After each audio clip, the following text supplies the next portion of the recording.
welcome everyone in another episode of Researcher Celebrity. Today we have Dr. Rahul Singh with us. A very welcome to Dr. Rahul. And Thank you.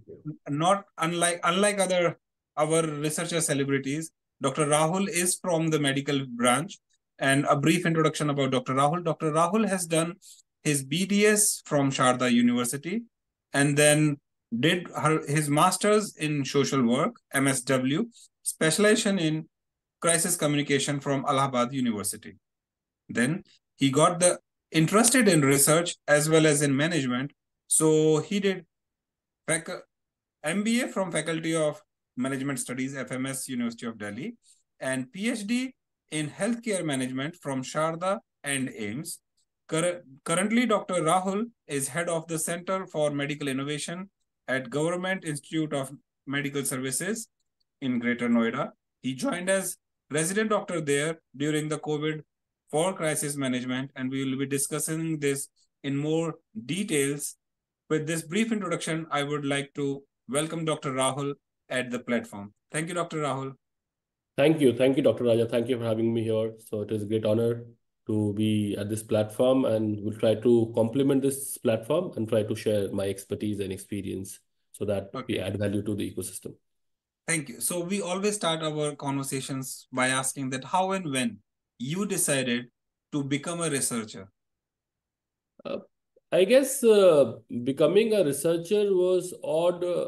I guess I'm 34 years of age, and the decision of mine becoming a researcher could be a 10-year-old thought, not more than that. Because the school I did not choose, right? Of course, my parents wanted me to go to the best of the school.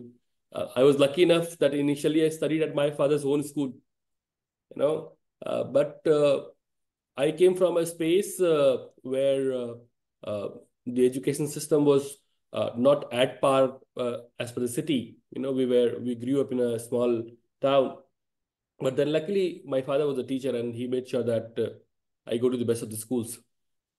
And after traveling across Bihar, Jharkhand, Bengal, UP, 4, 5 states, imbibing the culture, and then after my 10th from a convent school, when I came down to Delhi in 2007 after my 12th and studied here, there's a lot of competition here in the country to get into medicine.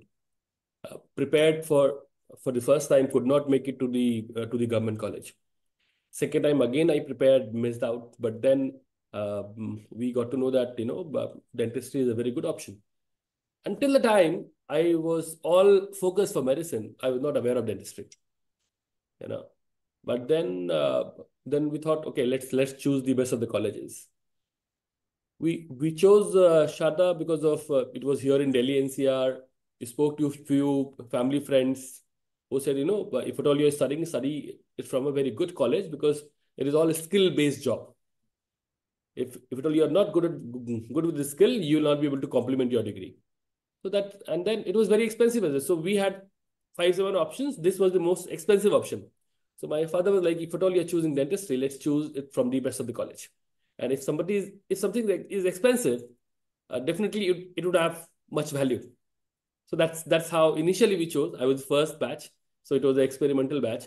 So studying this, when got into dentistry, I really enjoyed the entire journey of 5 years. It was 4 years of academics and 1 year of internship.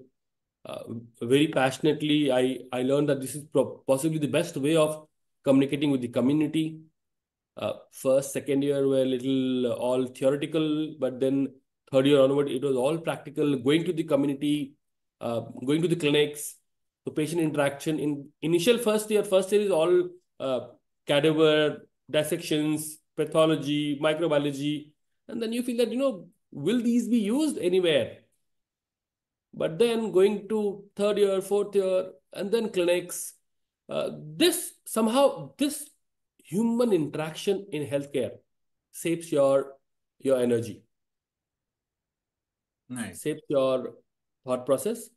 I guess the moment I started interacting with my patients, and it was small things, Initially, what I knew probably into clinics, we knew that tobacco is not good. Then initially we learned tobacco counseling, executing this counseling to patient, and then I really enjoyed. And I guess once you start enjoying your particular work, then only you become better.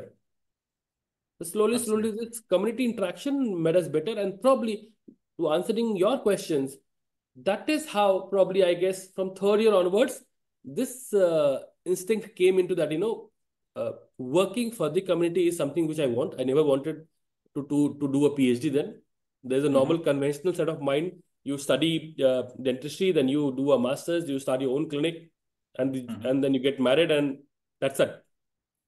Absolutely. Yeah, well said. So, yeah, and then because you're making good money out of it somehow. But during my interaction, I went to meet a faculty at AIMS.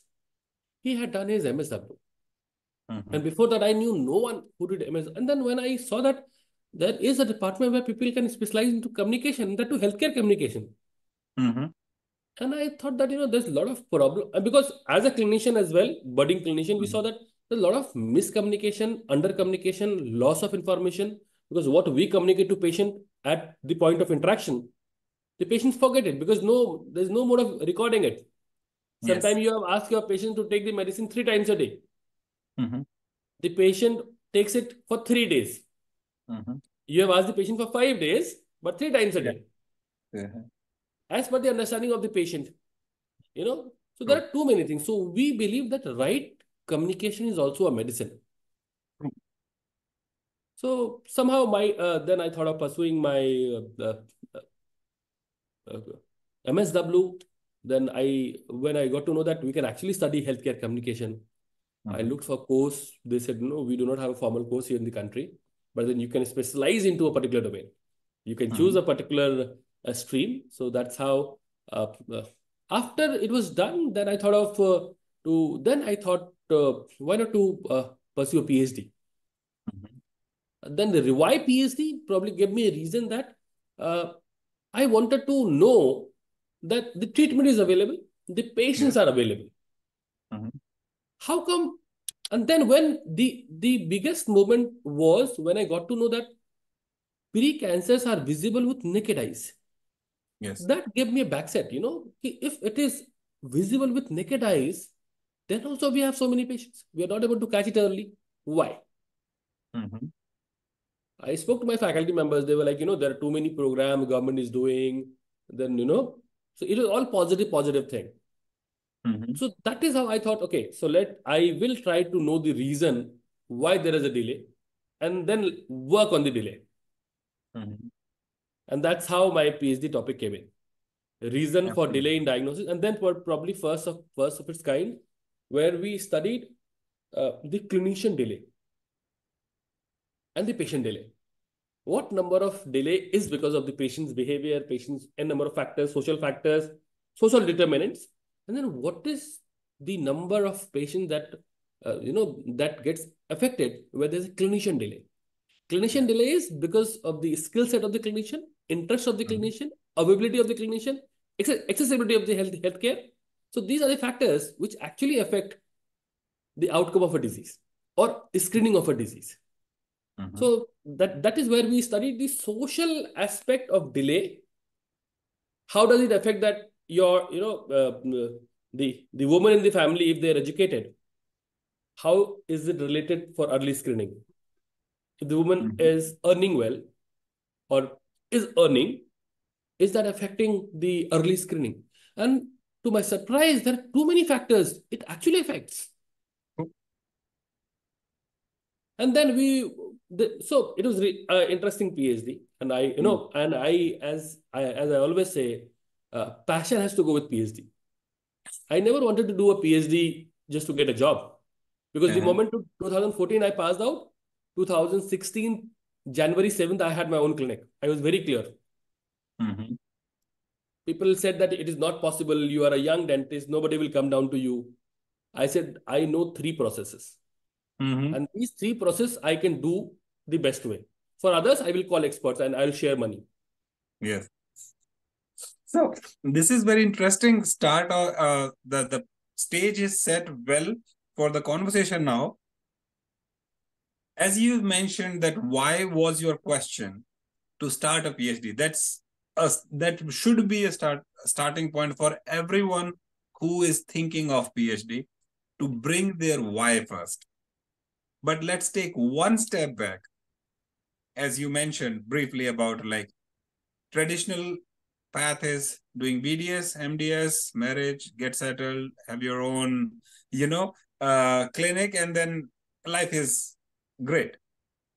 First thing, when you met with a doctor in AIMS who has done masters in social work, you thought of doing this.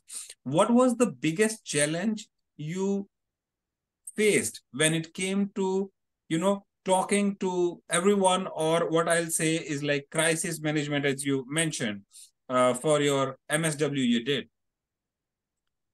And then we will walk this conversation stepwise. So why crisis communication to start with in the first place? Okay. So when I met this professor at AIMS, I got to know that even this is something which I have not met for now. At my age then, I had only met people with conventional routes, studying A, then studying B, and studying C, and then becoming the part of the crowd which is available, then competing for the same job. And as we say, many people say that there are a lot of saturation even into healthcare.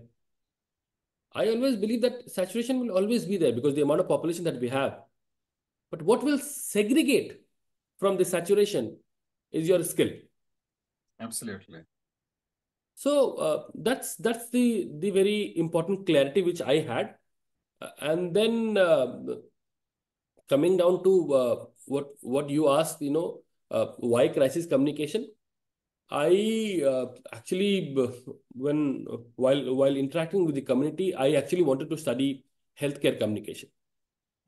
So again, healthcare communication, people said that communication domain has been there. People go to media, they do a number of debates. So communication has been there. I said, I want to study healthcare communication. Healthcare communication and communication, there's a basic difference. Healthcare communication comes with empathy. A normal communication does not bound you to be empathetic. Into TV debates, what you see, it is just the communication and probably the best of the communication. You take up any English, Hindi, any language debate show, everybody is trying to communicate to the top of their voice, with the simplest of the behavior. There are verbal communications, non-verbal communications. But what we see through the communication medium over news, media, everywhere, is just what one believes, just expresses. Yeah, into that's so healthcare. true. Into healthcare, whenever we express, sometimes it is grief, sometimes it is joy, sometimes it is pain. Yeah. And when I realized that this is something where a lot of empathy it needs to be there, and then we all need to be trained. See, healthcare is not a magic science. It is a particular science where you're trained to practice something. For 4 years, I was trained to, train into dentistry to perform dental processes. So this training is important. So that is where we wanted. If this becomes the part of the training, so I guess a lot of things which we do while counseling in the community department. There are two departments. Into medicine, there is a community medicine department. Into dentistry, there is a community dentistry department. Even into nursing, you go, there is a community nursing department. So every healthcare specialization will have a community department. So basically, community takes care. The department of community takes care with the communication of the community. And that is where I wanted to add value. Can we make it a quality communication? Absolutely. And this is one of the facts which people have this idea that most of the researchers are not very good at communications when it comes to the community level. They are great, brilliant communicators when they are talking to science people, from their peers to someone who can understand their, all the jargons. But when you chose this tough path and then you decided to even join PhD, what was the first thing which made you sure that you really want to commit yourself to a PhD? See, nobody told me that PhD stuff. So Okay. this was the most interesting part, you know. I had not Okay. met anyone because into healthcare, people doing PhD is not very common. I had not met anyone who had done PhD. Okay. So people actually made fun of it. Oh, you will be Mhm. called double doctor. Where will you Mhm. put doctor? In front and back as well? So this was the Okay. positive gesture. I am Uh-huh. blessed that I have good people around me. Nobody Mhm. said that you will not be able to do it.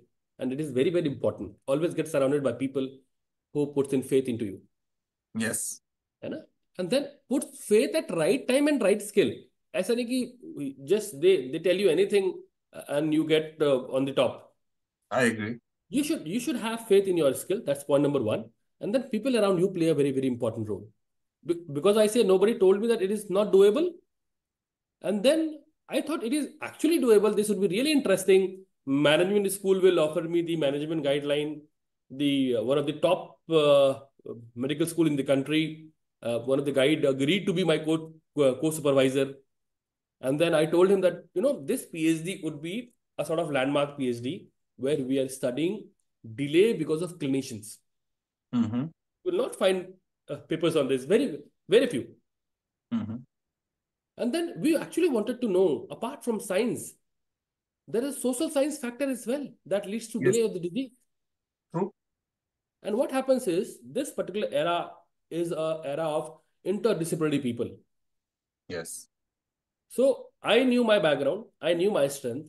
I wanted to get into communication, I wanted to get into management. I thought that, I have a little command of my science. You cannot be the best at all the three places, but Yes. you can be aware, an aware individual. So I just tried to become an aware individual who knew a bit of communication, who knew a bit of how does the paper writing works, how does the government schemes roll out in the community, how do you evaluate things. So this all small things added up, and then that is how the entire process went on. Absolutely. So now let's talk about like there was no one who told you that PhD stuff. You did your interests very well, like, okay, now this is what I want to do. You did your SWOT analysis also, that what are your strengths, weaknesses, all of that. Now let's start that how that PhD went, the duration, the challenges, the things which you nourished the most about it. Or now if say that, okay, if you would have known that PhD stuff, what would have changed?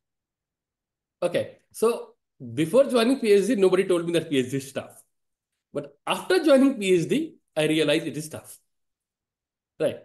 Because this is what I was experiencing at first time.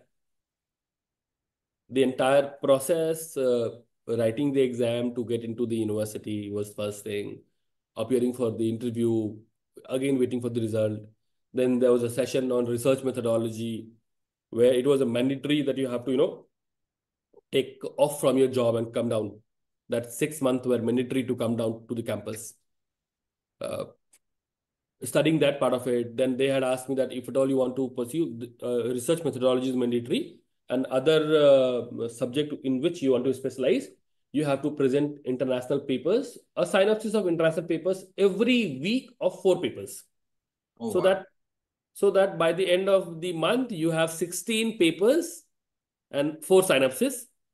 So 16 plus 4, 20, and then a master synopsis of all these 20 papers. So initially it looked easy, but I was a doctor working with the medical college then. So managing, and then had my own clinic as well. And then young boy, new job, very passionate, good circle. And then getting a PhD, it initially thought that probably this was a decision that I should not have taken. Mm-hmm. Lot of pressure, lot of accountability. Mm-hmm. This was not there during masters, and it was there, but it was like there was a circle of friends sharing those buttons, Yes. right? If Very there's one important. assignment, there are 20 more people doing the same assignment. Yeah. You can call up anyone, but Mhm. this was an individual show. And then there's a lot of pressure on me to perform, because Yeah. as a clinician, when I had enrolled for PhD in the university, I was the first one. Mm-hmm. A clinician, because medicine and dentistry schools, they were not having PhD then. This True. program was not there for them. Mm-hmm. So that is how I chose management. Mm-hmm. And that was also one of the reasons. Okay. But when I was the first one, there's a lot of responsibility as well. Absolutely. Many of the higher officers were my patients as well.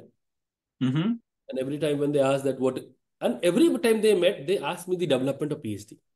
Mm-hmm. And believe me, when you have this performance pressure, you will do good. Mm-hmm. Probably I had experienced a lot more of pressure than other of my friends who were pursuing PhD. Mm-hmm. Others, when they went to the department or the guide called them up, this was the two interaction they had for PhD. But Mm. into my case, apart from these two, if they came down to my OPDs or They'll ask crossing in you. the university, everyone who loved me or who, probably this became a sort of communication, first word communication. And Rahul, how's your PhD going? Mm-hmm. So, and then again, if you're meeting somebody for after 2 months, you cannot have the same answer. Yeah. So, and then sometimes they're very specific. Key, is your question prepared? Question is done. Where the Mm-hmm. vetting of the questionnaires is done. Have you started the data collection? You know, then when are you going for your first conference? Is your first conference done? Is the paper published? Okay, what sort of indexing is the paper? Yeah. When are you writing your next paper? Mm-hmm. And how did you, what sort of mechanism did you use? So it was an interview that went on, probably out of this, it took 6 years for me. 6 year, Yeah. because 2.5 years COVID took it. Mm-hmm. And I have no complaints for it. Probably Mm-hmm. COVID taught me a lot of lessons. Probably I believe that COVID has been has been an opportunity for many institutions and people to bring out the best in themselves. True. So, but somehow those pressures were there that made me actually uh, work on it very hard. It was tough because going to the management people, they said they had no clue why there's a delay in cancer. So they can only Mm-hmm. tell me the process. Mm-hmm. You have to prepare. Then again, it was a science PhD in a school of management. Yeah. So then the major help that I got was from AIMS and my people at medical school. Mm-hmm. And then every 6 month reporting that what is the process, what is the development, submitting your reports. So it was a very, what I feel that this was like a life of a startup. So the, We, the, the, we- the way we track our startups here, mm-hmm. or you get a government grant. Every month they will track you. What is the development happening? We will talk about that for sure. Now let's talk about like the interdisciplinary research which you have done. A doctor, a clinician, being in management school, doing a PhD in management, and involving communications with the specialization in crisis management. What not all? So you covered so much of it. So let's break into pieces and ask about the COVID happened. You were posted as administrative in charge during the COVID. A PhD student who has like the world has no clue what is going on with with this disease. They just named it like that. Your prior research as well as your prior exposure during your MSW for crisis communication, how that helped you, and based on that, what you can suggest our researchers, fellow peers who are facing some of those challenges today. Okay. So just to take this question, uh, I was trained in dentistry. I studied communication out of choice Mm-hmm. and PhD out of passion. Wow. And then as I said, initial part of my career, I got a job at the same university. I was a faculty at the dental school. Then I went to the medical school as dental officer. So served there for around 4.5 years. And during my college days, I had my first social startup on cancer awareness and cancer screening, which I believe during my third year or fourth year that a lot of communication gap is there, and probably with the communication you can make things accessible and available. Yeah. Affordable word I was not touching because I knew that I cannot do anything. I'm not earning money. I'm not in a position to do anything. So I did not touch affordability. But then creating accessibility and availability was my key interest. And that's how my Manavta Cancer Foundation came in. Uh, while you run a foundation, in the initial part of career, making a organizational structure is very tough. Yes. Right from choosing your first friend to first advisor. And I was blessed to have Kalam Sahab as one of the mentors. Oh, wow. After that, Great. I thought of doing one of the largest marathon for cancer awareness. That time, few people said, no, it is not doable. You are too young. Who will invest money into it? And I said, okay, if this is a golden test, let me just dive into it. And for the history of this city where I am, so it was first youth marathon with a 25,000 crowd participating. I guess Kalam Sahab had given his good wishes. Saina Nehwal she also shared her wishes. Yuvraj had shared. Baba Ramdev had said. Kapil Dev ji had said. Then Vijender Singh, the boxer, he came down himself, did not take any money from me. And we said that, we just want to send a message that young doctors who have not yet become doctors believe that this cancer, which is seen through naked eyes, is curable. So it was all young doctors participating in screening the disease which is visible, which requires no tough science. So we did this show. That gave me a lot of faith that it is doable. Right. So that from there, I got a lot of energy that if you put in everything, all your connections, everything, but you have to believe that you have to have You that can faith. do it. You can do Yes. it. Let You not the have to world tell have you faith. that Yes. that's part number one. Coming down to this crisis story, I'll just tell you. After my this first job, uh, someone told me a story that you are only paid that amount of money for what you are eligible for. If you believe that you are being paid 50,000 rupees, that means you have a caliber of 50,000 only. Do not blame the system that there's a recession or XYZ, because in the same time frame, in the same institute, if somebody is getting 1 lakh rupees, that means he is eligible for 1 lakh and you are eligible for 50 lakh. So this eligibility someone told me. Okay. And Nice. then I said, okay, is it like that? And sometimes we felt that, you actually deserve more money. Everybody feels that you deserve more money. But how do you define this? You deserve more money. The only way of defining is go to the market and get valued. Yeah. True. If you believe that my university is not paying me that much, I said, okay, let's go to the market. From there I went and worked as project officer for a project at AIMS, which is called Indian Society of Clinical Oncology. Oh. So they posted me to Government of Mizoram, working there on tobacco communication. And Mizoram has a different cancer. Because of tobacco, the entire world fights with oral cancer. Mizoram fights with GI cancer, a cancer of the GI. We had to find out why. A team of AIMS was there. I guess 2-3 people were not from AIMS. I was one of those 2-3 people. We went, we stayed in Mizoram for 10 days, traveled across the institutions. My job was to talk about how screening is done, awareness of tobacco. And I used to teach cigarette packets. So it was a different teaching. So my training was the pictorial health warnings, which are there over cigarette packets. Are they effective? Are they not effective? So how do we design a campaign? So effectiveness of a particular campaign.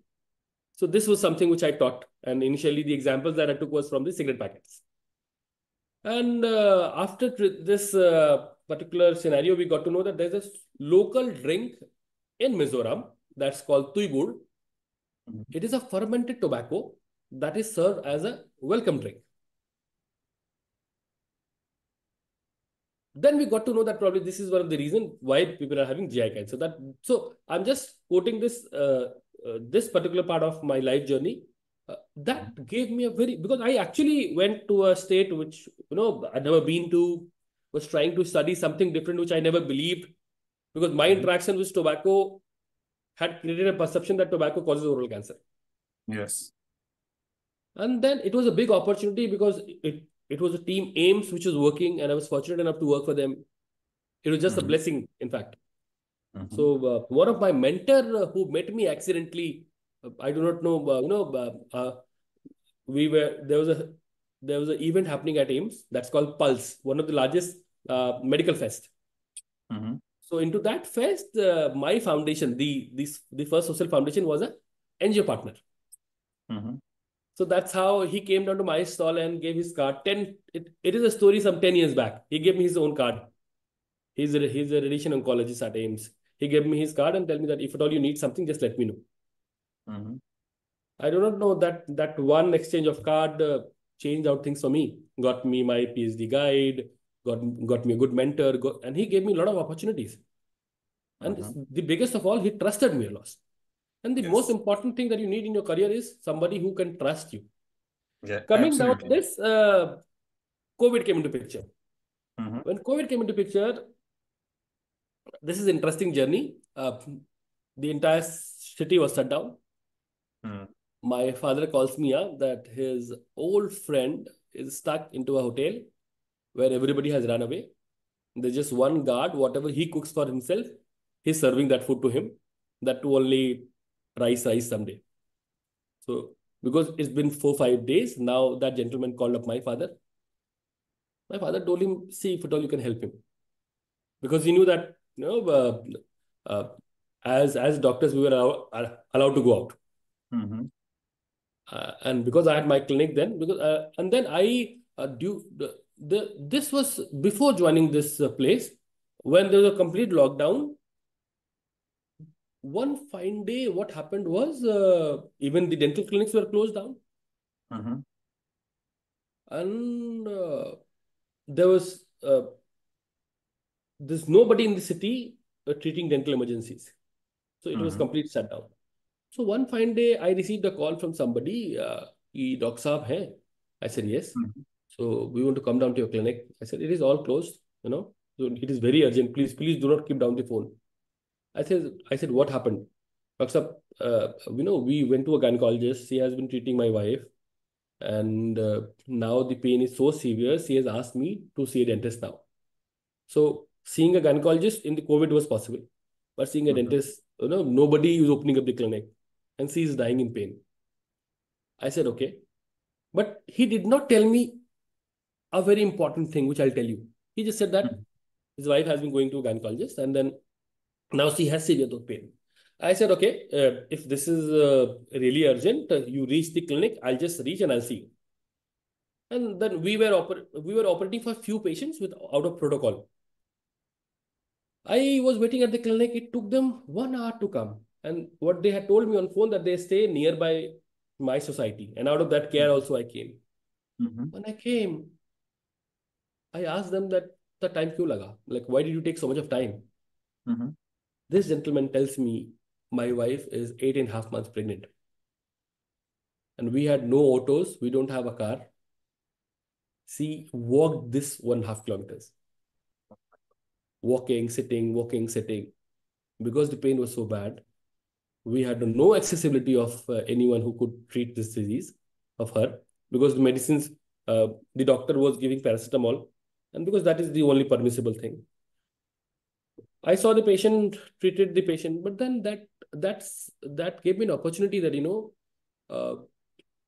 this is an area where you actually make good money into normal condition. But then there are people who need you at certain point of time.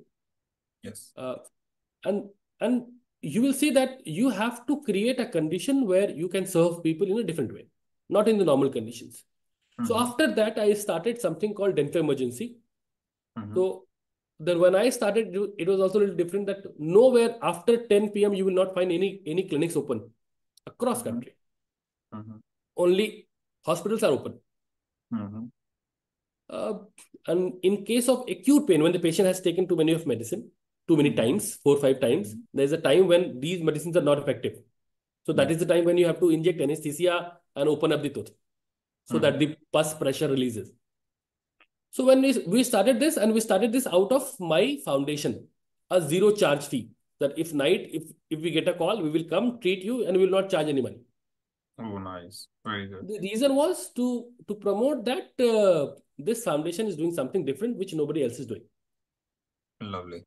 So this was all my entrepreneurial thing that I never knew that this was entrepreneurial, but I always thought, this is probably a way of, uh, because we were from a small city.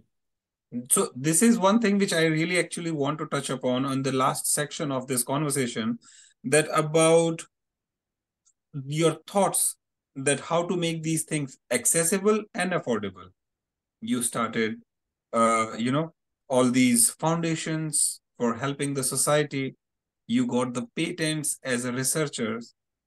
Now, I would like to know your thoughts for the rest of the clinicians who think that research is not for them. See, if at all being a clinician or being a researcher, let's take out the clinician from me, just a Okay. researcher. If you believe that you have jumped into the sea, now thinking that this is the bad idea is a suicide. Okay. Because once you're in the sea, you have to swim the channel across. Mm-hmm. So the only way to do it is to develop skills or try to finish it, because Mm-hmm. because you have spent a little time, there is no Mm-hmm. point of going back. Yes. Till the time it is really giving you tough time. True. See, PhD is tough. If anybody tells you it is easy, do not believe them, right? Nice. Because this is a transformative phase. You believe me, you speak to anybody in the world, a pre-PhD personality of an individual and a post-PhD personality of an individual is totally different. Absolutely. Because with and normally PhD takes 4 5 years, average Yeah. PhD. Mine took 6 years. Mm-hmm. So, and this is a time where you are at the peak of your career. True. Every day you're also evolving, and the way Yeah. you are evolving, your PhD is a reflection of it. Your PhD Absolutely. is not a different thing. Nice. It is a replication of your thought process. How do you think? The topic that you choose. See, most of the people you will find, they will ask you, what was your topic for PhD? Mm-hmm. They do not want to know the topic of the PhD. They want to know your vision of your PhD. Nice. To any big institutes, to any vice chancellors, you go and the moment they'll get to know your researcher, oh, what's your topic? It is not that they're interested in your topic, or probably they might not understand the topic. They just want to know, your flexibility, your thought process, and it happens with each one of us. Suppose True. somebody is coming to you and telling you, somebody is working on a gene expression, and this gene expression will simplify autism. Oh, so just hearing this, you will get a very good feel. Mm-hmm. So you have to understand that how what into last session also, yesterday when we were talking to friends, how do you express yourself? It is a branding sort of thing. PhD is nothing but a branding total. Absolutely. PhD is like a pen, and no, it like pen is you individual, and PhD is the branding, the cover around it. Mm-hmm. People will open up the cover only after seeing that this is a good pen, or True. this is a good cover. The first thing that you see is the packing, right? That packing talks about you. As a researcher, always believe that if at all you have come into this business, try to feel that in next 5 7 years, where do you want to go? You have to put up a mark. Okay, so if I will take 7 years to reach this place, let's figure out on LinkedIn who all people have reached this place in next 5 years, 10 years, 15 years, so that you have a reference point. Yes. You know that you want to be a Nobel laureate. Let's see that what did he do, and then try to follow, because science things are very simple. Science and even biology, what do we say? Things are, they have their own decided path, like the rules of the physics, right? The rules of the physics never change. Their application Mm-hmm. changes. True. You have to believe that you are not studying the rules of the physics in your research. You are trying to use the application of these rules. Applied research is very important. If in one line I have to say, your research has to be applied, because if it is applied, then probably there are chances of translating into a device, and then your thought process will go into a direction where you will be by default employed. See, there's always a good space. There's always a space for good individuals. You talk to any universities. Try to choose your university very wisely. Try to choose your topic very wisely. Try to write good papers. See, and then at every point of time, you get a chance to correct yourself. Suppose that you have Yeah. not chosen your university. Accidentally, you went to a university. Now you cannot change it. Try to get a supervisor, co-supervisor from a good university. I got it from AIMS. Mm-hmm. Then you're writing your paper at international conferences. Try to attend conferences which are of very high value that True. you can choose. So always try to choose when possible and the best one. Do not leave everything to fate. If you leave things to fate, the fate will leave you at your own fate. Well said, Dr. Rahul. And with this, we'll say to all the audience that if they want to get mentorship from Dr. Rahul, they can write to Empowering Science Foundation, because we believe in breaking the barriers. And one of the barriers is not very how many clinicians in India at this point of time happen to be researchers. And Dr. Rahul has already broken that barrier by doing PhD, becoming an entrepreneur and a successful one, and a mentor to so many either startups or to friends and to all the students who want to have you as a mentor. With this, we'll say thank you very much, Dr. Rahul, for all these enthusiasm and different new options and horizons for people who are still pursuing their clinicians degrees or are thinking of doing something like crisis management, communication, or masters in social work. But the one thing which I would like to tell to all the audience, that the thing Dr. Rahul mentioned, segregation from saturation by the skill set, should be your take home message from this conversation. And with this, we'll say to all the researchers, stay tuned for more researcher celebrity conversations. And if you want to write to Dr. Rahul, you can directly write to him. Or if you want us to put you in contact with our researcher celebrities, we are always there to help you. And at the end, thank you very much, Dr. Rahul, for sharing this passion and spreading this. Thank you so much. Thank you. Thank you so much, Rajaji. It was really wonderful session. And I believe just, what you said, separate yourself from the saturation. And only you can do it.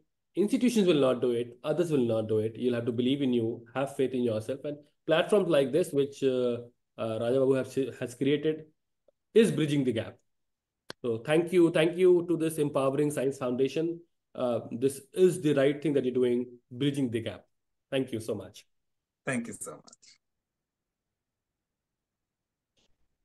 much.